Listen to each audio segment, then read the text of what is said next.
अस्सलाम वालेकुम। कैसे हैं आप सब? उम्मीद है खैरियत से होंगे। कुछ क्लासेस हमने स्टार्टिंग में बेसिक ज़ीरो टू बिगनर की जो मैंने एक सीरीज़ स्टार्ट की हुई है, इसके अंदर हमने सीख ली थी। असल मकसद हमारा पूरा हो रहा है, इसके अंदर बस कुछ चीज़ें हमारी रह गई हैं, जो हम ज़ीरो टू बिगनर के अंदर करेंगे, देन उसके बाद इंटरमीडिएट पे ट्रांसफ़र हो जाएंगे। ठीक है, तो उम्मीद यही है कि आप लोगों को चीज़ें समझ में आ रही होंगी। अपने दोस्तों यारों से अहबाबों से शेयर करें वीडियोस, ज़्यादा से ज़्यादा चीज़ें समझें, सीखें। आगे चलते हैं। आज हमने कुछ स्टाइल की क्लास करनी है, स्टाइल फॉर्मेट है, इसको हम समझेंगे। ठीक है, इसके अंदर सबसे पहले हमारे पास दिया गया है कंडीशनल फॉर्मेटिंग। कंडीशनल फॉर्मेटिंग एक वो चीज़ है जिसके अंदर इजीली आप स्पॉट ट्रेंड्स यानी अपने पॉइंट्स को एक्सटेंड कर सकते हैं, लिख सकते हैं, हाईलाइट करके दिखा सकते हैं, जो मकसद है आपका उसको पूरा कर सकते हैं। मकसद किस हवाले से, जैसे डिजिट्स को हाईलाइट करके दिखाना है, लेस देन या ग्रेटर देन करके दिखाना है, कोई ऐसे आपने डिजिट्स को शो करना है जो आप चाहते हो कि भाई ये लिखने से वो शो हो जाए ऑटोमेटिक। यहाँ पे अगर मैं कुछ टाइप कर रहा हूँ तो वो कलर में तब्दील हो जाए, सारी चीज़ें इसके अंदर की जाती हैं। क्या क्या चीज़ें होती हैं हम यहाँ पे देख लेते हैं। सबसे पहले हाईलाइटिंग सेल्स एंड रूल, इसके अंदर क्या चीज़ आ जाती है ये देख लेते हैं। ग्रेटर देन का क्या मकसद होता है ये देखते हैं हम। ठीक है, सबसे पहले मैं सिलेक्ट कर लूँगा अपना कुछ डेटा, ये जो मैंने यहाँ पे बनाया हुआ है।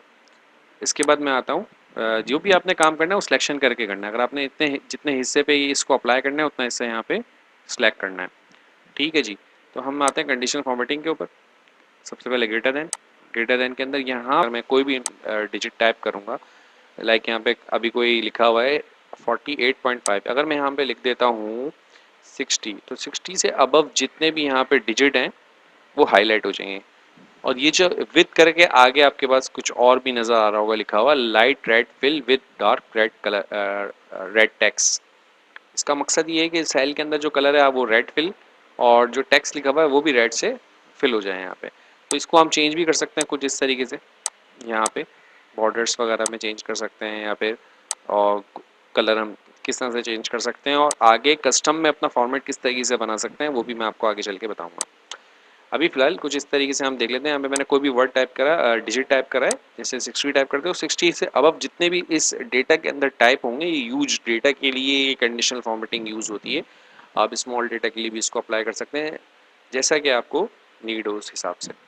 अच्छा, मैंने 60 करके ओके कर दिया, तो अब मैंने यहाँ पे कहीं पर भी 60 से अबव कोई भी डिजिट लिखता हूँ, जैसे कि मैंने 100 लिखा, तो वो ऑटो बाय डिफ़ॉल्ट जो कलर मैंने वहाँ पे दिया था उस हिसाब से रेड हो जाएगा। अब मैंने अगर यहाँ पे 59 लिखा तो ये नहीं हो रहा, अगर मैंने यहाँ पे 61 लिखा तो ये हाईलाइट हो गया। यानी इस डेटा के अंदर जब जब वो डिजिट लिखा जाएगा, जो मैंने एक कंडीशन दे दी उसको, एक क्रॉस बॉर्डर दे दिया 60, तो उससे अबव जितना भी लिखा जाएगा वो क्या हो जाएगा, उस कलर में तब्दील हो जाएगा जो मैंने उसको कंडीशन आगे बता दी, इसलिए इसको कंडीशनल फॉर्मेटिंग कहते हैं। इसी तरीके से यहाँ पे और भी बहुत सारी कंडीशंस हैं जो आप देना चाहें, कुछ इस तरीके से। जैसे कि हम यहाँ पे देख लेते हैं लेस देन, ये इसी का अपोजिट है। यहाँ 57 से 57 लिखा हुआ है, यहाँ पे मैंने दे दिया कुछ इस तरीके से, जैसे कि 20 से लेस जो भी यहाँ पे वर्ड लिखा जाएगा वो यहाँ पे लाइक मैंने कुछ इस तरीके से यहाँ पे लिख दिया 18, तो ये क्या हो जाएगा, बाय डिफ़ॉल्ट खुद रेड हो जाएगा, जो वहाँ पे कलर हमने सेट किया था या जो भी फॉर्मेटिंग उसकी लगाई थी। कुछ इस तरीके से यहाँ पे काम चलता है। अब यहाँ पे इसके अंदर इस तरीके से हम काम कर रहे होते हैं। बिटवीन बिटवीन यानी आप सबको पता है, पहले हम यहाँ पे इसको सिलेक्ट कर लेते हैं। बिटवीन कुछ इस तरीके से काम करता है, यानी मकसद आपको सिर्फ और सिर्फ इसका मकसद कॉन्सेप्ट समझ में आना चाहिए। कॉन्सेप्ट एक बार समझ में आ गया, कोई सी भी कंडीशन आप अप्लाई कर सकते हो, कोई इशू नहीं होता। बिटवीन यानी दो चीज़ों के दरमियान, यानी दो डिजिट्स आप यहाँ पे अप्लाई कर सकते हो। जैसे कि यहाँ पे मैंने 10 लिख दिया और यहाँ पे नहीं है 10, लेकिन फिर भी मैं यहाँ पे लिख देता हूँ 60। ठीक है, अब 60 यानी 15, 10 के बाद 15 आ रहा है। ठीक है, क्योंकि 10 है नहीं, 11 12 13 14 नहीं है, 15 आ रहा है, तो 15 से उसने 60 जहाँ तक आ रहा है उसको हाईलाइट कर दिया। 70 लिख दूंगा तो 70 तक उसको हाईलाइट कर देगा। बट हमने यहाँ पे पहले ही दो कंडीशन अप्लाई की नहीं है, तो इस तरीके से यहाँ पे ये कंडीशन भी रेड कलर पे अप्लाई हो गई। अगर मैं चाहूँ यहाँ से इसका कलर थोड़ा सा डिफरेंट कर देता हूँ, ताकि ज़्यादा वाजे नज़र आए। कुछ इस तरीके से, इसी तरीके से सारी कंडीशंस एक एक करके अप्लाई हो सकती हैं। अभी मैंने नहीं लगाई, कैंसिल कर दिया। ऐसे इक्वल यानी एक जैसे नंबर कोई भी नहीं है, मैंने यहाँ पे कर दिया 20 और ओके कर दिया। अब यानी 20 जहाँ जहाँ लिखा जाएगा उसको ये इक्वल नंबर पे हाईलाइट कर देगा। हम यहाँ इसका कलर चेंज कर सकते हैं, इससे हमारे सामने एक चीज़ वाजे तौर पे नज़र आ जाती है। आसानी यही होती है ताकि हमारा काम एक्सेल से ईज़ी से ईज़ी होता जाए। ये तभी होगा जब हमें इसकी इक्वेशंस के बारे में, इसकी सेटिंग्स के बारे में, बेसिक सेटिंग के बारे में पता हो। अभी तक मैंने कोई फ़ॉर्मूला आपको इसीलिए अप्लाई नहीं करवाया है कि आपको इसकी बेसिक सेटिंग के बारे में तो मौजूद हो, इन्फॉर्मेशन मौजूद हो आपके पास, तब जाके आप इसके ऊपर अप्लाई कर सकेंगे फ़ॉर्मूलाज़ वगैरह, उससे भी काम ले सकेंगे। वरना काफ़ी चीज़ें ऐसी हैं जो हमें फ़ॉर्मूले की ज़रूरत नहीं पड़ती है, हम इसके ऑप्शन से भी मुफ़ीद हो सकते हैं, फ़ायदा उठा सकते हैं। ठीक है जी, तो यहाँ पे इसी तरीके से टैक्स के बारे में है, इसी तरीके से डेट के बारे में है, इसी तरीके से डुप्लीकेट वैल्यूज़ के बारे में है। ठीक है, तो यहाँ पे इसी तरीके से हम अप्लाई कर सकते हैं। टैक्स का मैं आपको एक और चीज़ बताता चलूँ। ठीक है, अच्छा यहाँ पे टैक्स अब हमारे पास कुछ लिखा हुआ नहीं है तो ये इस तरह से हाईलाइट नहीं करेगा। अब यहाँ पे टैक्स को लिखने के लिए मुझे एक छोटा सा एक फार्मूला, पहला फार्मूला मैं आपको करवाने जा रहा हूँ, जो यहाँ पे मुझे टाइप करना पड़ेगा, जो हम टैक्स को अप्लाई करने के लिए लिखते हैं। अच्छा जी, कुछ इस तरीके से, जैसे मैंने यहाँ पे कोई भी एक अल्फ़ाबेट टाइप किया, मैं इसको यहाँ पर ड्रैग करता हूँ।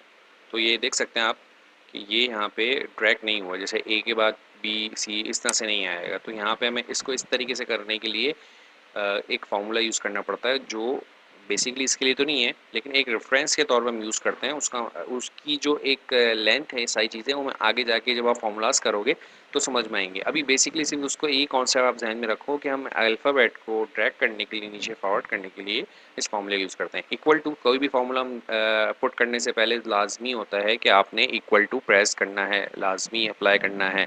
जिस तरीके से मैथ में हम इक्वल टू अप्लाई करते हैं, फिर आगे फार्मूला इक्वेशंस लिखते हैं, इसी तरीके से यहाँ पे भी लाजमी करना होता है। ये बात ध्यान में रखिएगा, कोई फार्मूला भी इक्वल टू के बिना अप्लाई नहीं होता। ठीक है, ये छोटी चीज़ स्टार्टिंग में की पॉइंट है जो लाजमी आप लोग को समझनी चाहिए। ठीक है, अब यहाँ पे एक फार्मूला हम टाइप करेंगे, CHAR। जब भी हम कोई फार्मूला टाइप करते हैं इक्वल टू के बाद कोई भी वर्ड टाइप करते हैं, तो वो इस तरीके से यहाँ पे आपको नीचे फार्मूला लिस्ट में देना शुरू हो जाता है। अब आपको अगर मिसाल के तौर पर मैंने CH प्रेस किया, मुझे CHAR चाहिए जो टॉप पर ही आ रहा, तो मैं टैब का बटन प्रेस करूँगा। टैब जैसे प्रेस करूँगा तो ऑटो यहाँ पे वो फार्मूला भी हाइट होके ऊपर आ जाएगा, यानी मेरे सेल में आ जाएगा, और ब्रैकेट भी ओपन हो जाएगा। अगर मैं नहीं, मुझे फार्मूला याद है तो उसमें डायरेक्ट लिखता हूँ CHAR, और फिर मुझे मैनुअली शिफ्ट के साथ ब्रैकेट ओपन करना पड़ेगा। बट अगर शॉर्ट काम करना चाहते हैं आप, तो जैसे आपने सी प्रेस किया, आपको पता है फार्मूला आपको ये वाला चाहिए, तो आपने टैब प्रेस किया तो ये फार्मूला बाय डिफॉल्ट ऊपर आ जाएगा, आपका काम भी शॉर्ट हो जाएगा। ठीक है, आगे चलते हैं। इसी तरीके से आर मैंने प्रेस किया, मुझे चाहिए रॉ, तो रॉ आप यहाँ देख सकते हैं, रॉ मुझे यहाँ कहाँ मिलेगा। अगर नहीं आ रहा तो आपने ओ प्रेस कर दिया, रॉ ये आ गया। ठीक है, रॉ। अब यहाँ पे मैं एक रेफरेंस दूंगा सेल का, C65, दो ब्रैकेट ओपन करे तो दो ही क्लोज करूँगा, एक दो, और मैंने इंटर कर दिया। अब यहाँ मैं इसको भले से अभी पहले डिलीट कर देता हूँ, अब आपको इसको मैं ड्रैग करके दिखाऊंगा। यहाँ मैंने इसको जैसे ही ड्रैग करा तो ये इस तरीके से अल्फ़ाबेटली आगे फॉरवर्ड होना शुरू हो गया, और हर किसी सेल के पीछे एक फार्मूला पुट हुआ हुआ है, जो आप यहाँ इस फार्मूला बार में देख सकते हैं। तो दो तीन चीज़ें, एक फार्मूले की भी आपको बेसिक चीज़ समझ में आ गई, लेकिन फार्मूला भी हम आगे लंबी लेंथ क्लास करेंगे जिसके अंदर सारे फार्मूला समझेंगे, सारे नहीं, कुछ फार्मूला थोड़े थोड़े करके।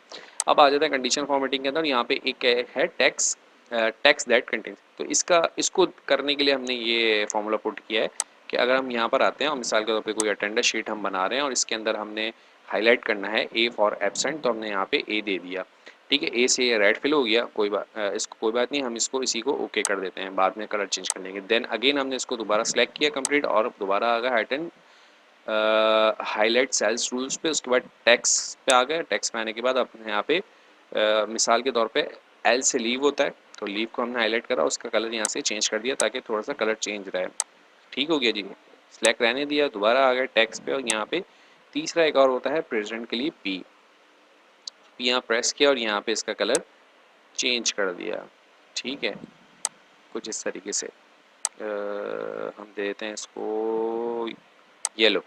डन हो गया जी, ओके कर दिया अब हमने। अब हम यहाँ पे कभी भी, जब भी हम यहाँ पे पील प्रेस करेंगे तो ये ऑटो बाय डिफ़ॉल्ट उस कलर में तब्दील हो जाएगा। तो एक ये बहुत अच्छी चीज़ होती है हमारे काम के लिए। ठीक है, अब यहाँ पे हमने आई थिंक सो इसको दोबारा दे देते हैं, क्योंकि ए पे ये हाईलाइट नहीं हो रहा, तो दोबारा दे के देख लेते हैं टेक्स्ट कंटेन, और यहाँ पे हम इसको ए दे देते हैं।